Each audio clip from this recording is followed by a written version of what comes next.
He posted a picture. It was like a mean picture, and it was like throwing shade at me. Throwing shade? Yeah, it means like being rude about me. Oh. The picture says how I sleep at night knowing she's telling one-sided stories to people and taking zero accountability to make me look like a bad person. Posting pictures like aimed at him, that's childish. Rob will always be Rob. It's just nuts, isn't it? Like, you know, these two have these disputes, and you know, in this time round, Sophie decides to go away with her mum, which makes a perfect sense. There's no point of her being around Rob if, you know, if they've got issues that they're unable to solve together because clearly they have a clash of interests or a clash of communication, or most importantly, Sophie's mum's here to defend Sophie, so therefore it's 2 against 1. But for him to go out on social media or wherever the hell he went out to you know, make these posts is ridiculous. If you truly want to marry someone, you truly love them and you want to be with them, then you wouldn't throw them under the bus in the public eye. You'd make sure that, you know, that everything that you do is kept private. That's just the grand scheme of it. And it's crazy because these things would have happened before they were even like on 90 Day Fiance. Because obviously we're watching them now, so it's not like they're going to get gained from clout chasing or putting attention to themselves or giving people clarification of what's going on or whatever, or making posts for my purpose to report to you guys.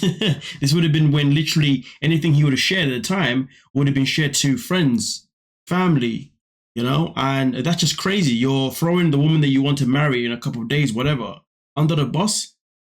Yeah, you can't tell me that's somebody that's ready to marry someone. You can't tell me that's somebody that actually has pure, strong, genuine feelings for somebody. That is someone that is bitter, immature, childish, and anything else that you can think of that I can't say. We're not like teenagers. I feel like and he was up till 4 in the morning. What was he doing up till 4 in the morning? I guess he's so freaking immature. That's just childish. Instead of like thinking, how do we sort this out? He's just throwing more fuel on the fire. Exactly. Throw more fuel on the fire. Where does the benefit come from, Rob? There's no benefit here. Why Rob's being so passive aggressive? I think it's extremely like stupid for him to be posting this stuff. Like, it's not even direct at me. It's like he's talking about me to me because he knows I'm going to see it. And to be put in our relationship in a situation where now everyone knows what's going on in our private life, I think that's just completely unnecessary.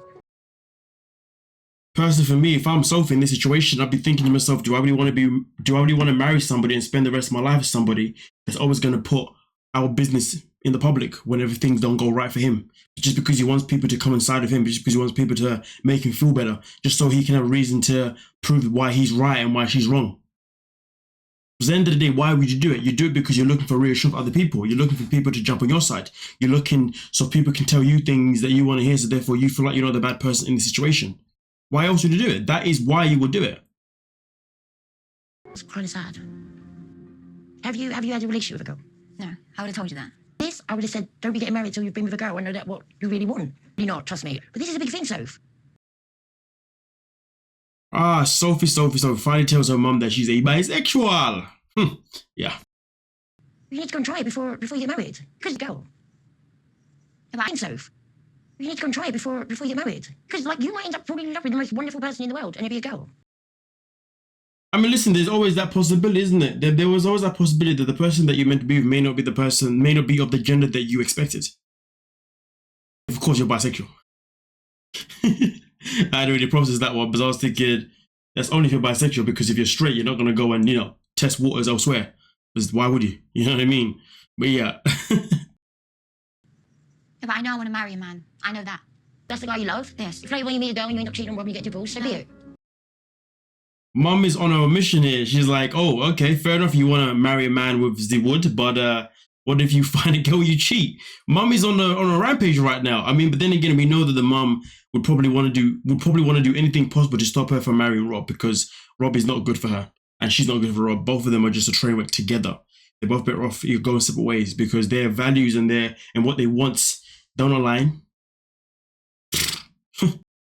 No, that's where my head went. So the timing is absolutely, for want of another word, like doing it now when they're already arguing about all these different things, online cheating, the baby thing, the visa, where they're living. She should be the one walking away. I mean, listen, 100%. I mean, it's not even a case of where Sophie should be the one walking away. It's a case where they both should be walking away, isn't it? But obviously someone has to be the one to do it, right?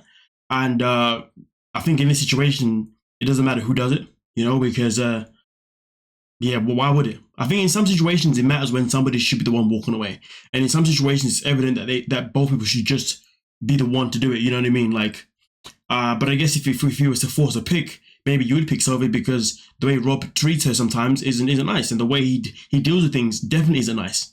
You know, we've experienced this man from the beginning of the season.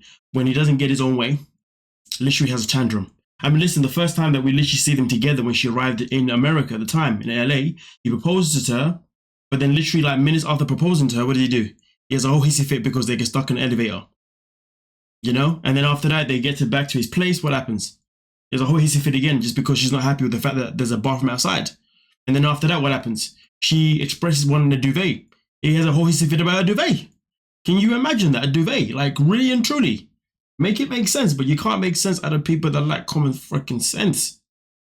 And then, of course, there was time before when he was out with her and one of his friends, which was a girl, and no, his sister, so that's it. They're having a conversation about children. He gets up and a hump and, you know, starts having a whole hissy fit about it. And then obviously we proceed to even where we are now. Goes outside all the time. Like, Rob he's got some serious issues. And I don't think that the issues he has are issues that he's able to deal with by himself. I don't know if he'd be able to overcome them himself, meaning that I feel like getting a therapist may be the best thing for him, potentially. Not everybody needs one. Some people have their own ability to look after themselves and hold themselves accountable and be able to, you know, uplift themselves. But that's only a rare amount of people in this world. Luckily, I'm one of them. But a lot of people don't know how to hold themselves to accountable. But then again, holding yourself to accountable is one thing.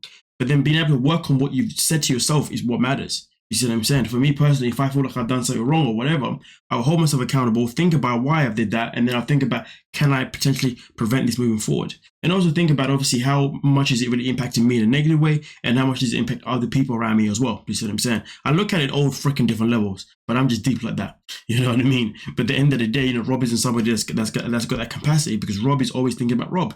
You know, Rob never thinks about the fact that he's wrong. He only thinks about how Sophie's wrong.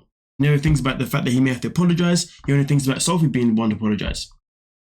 He never thinks about the fact that, you know, Sophie has a different upbringing, but it doesn't mean that she is in your life or in his life to make him feel terrible for having a poorer life. Allegedly. He literally thinks as if like she's here and she's like against him. Sometimes I feel like he's at war with her for no reason. He's at war with her because of his own demons.